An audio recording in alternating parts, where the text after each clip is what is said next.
Hi, thanks for joining us today on Envision. We are here with Dr. Brian Maher talking about the new school board who will be seated on July 1st officially, but not until the first board meeting in July. We have two new school board members. Right. One is renewing and the other one is brand new. So July 8th will be the first meeting in July. They will be seated. Carly Reiter will be seated for her third term as a member of the Board of Education, and new to the Board of Education will be Nan Baker. Some of the folks might remember Nan as a co-chair for our bond implementation committee. Interesting in terms of we had four candidates vying for those two positions, and Carly Reiter and Nan Baker had a tie. They were pretty close. Right. It was a dead heat. They tied for the top two positions in the election process. So those two people will assume those positions on July 8th. So the board itself, 5-member board. The terms are 3 years each, and as you stated, Carly is starting her third term.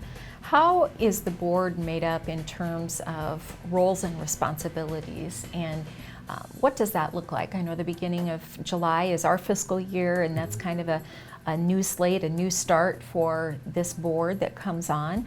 How does that leadership look in terms of?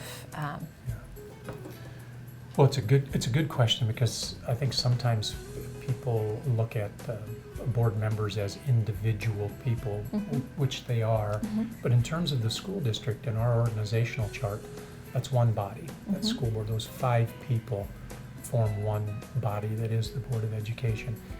Individually, there is no authority, but collectively, there's substantial authority in that Board of Education.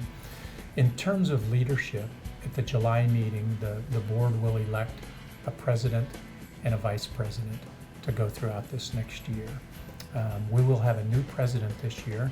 I don't say that every year, but this year I know for sure we will, because Kent Alberty has been in that position, and Kent is leaving the board after 12 years of service to this community. And he has been the board president this past year. So we'll have a new president of the Board of Education this next year. And then on July 8th, the 5-member board will elect the president and the vice president. And then there'll be we have a number of committees that they'll work through. So they'll be assigned committees, and they'll begin what is the beginning of their next year of service to this community. Right. And so those leadership positions are sort of point of contact folks and people that you can bounce ideas off of and that type of thing as well. Yeah. I would say the Board of Education is very much like a city councilor. When you have some questions on, sometimes the question is, who do I ask about this? If one of the board members is your friend, just ask them, who do I talk about the budget? And they'll send you to Todd Veek or somebody in the finance office. Or you have an idea for a new policy, or you don't like an existing policy.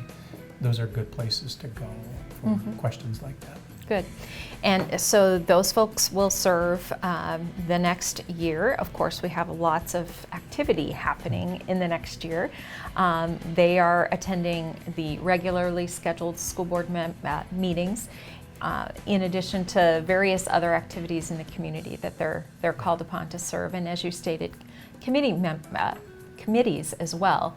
Everything from Board of Equalization to policy committee in the school district, and a variety of other things. Safe schools, budgeting. There are a number of things that are a part of. Not only do they have 2 regular board meetings a month, we have a work session every month as well. So those are some formal opportunities to meet.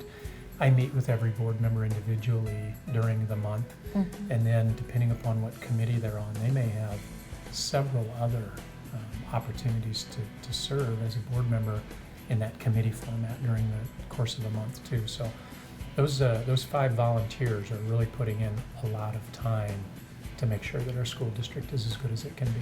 Right, and understanding things that are difficult to understand, like the budget, like just various things that are happening, the curriculum, all kinds of different things. There's a lot It's more than just showing up for a meeting and voting yes or no, but really a lot of understanding and a lot of time that goes into those positions. Correct. Yeah. Very, very much so. As I mentioned, and as you mentioned, just a lot of time. Mm-hmm. Well, we are grateful to those 5 school board members, and they certainly do a great service to the students of the Sioux Falls School District as well as the staff and our community in general. Thanks for joining us today on Envision.